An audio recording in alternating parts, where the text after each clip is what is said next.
কালকে ছিল দশমী, কালকে তো চলে গেছিলাম বাবার বাড়িতে, সেরকম কিছু রান্নাবান্না করা হয়নি, রান্না না করে চলে গেছিলাম সকালবেলায় ডাক্তার দেখাতে, এবং ডাক্তার দেখানো ছিল মেয়ে,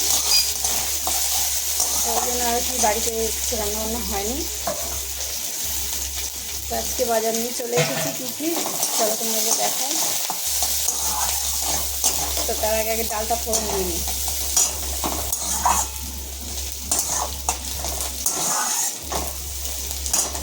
তো দেখা যে কী রান্না হবে। আজকে হচ্ছে দশমীর পরের দিন। ভালো করে দেখা যাচ্ছে কিনা জানি না, এখানে হচ্ছে মাছের মাথা দিয়ে হবে।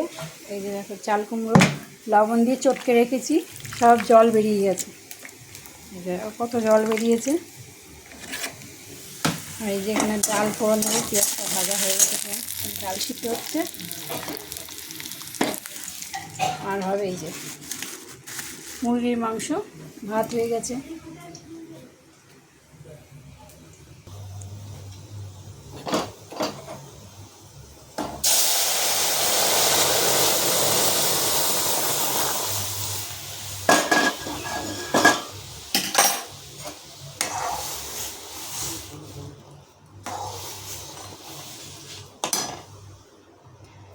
তো বন্ধুরা ভালো থেকো, সুস্থ থেকো, টাটা।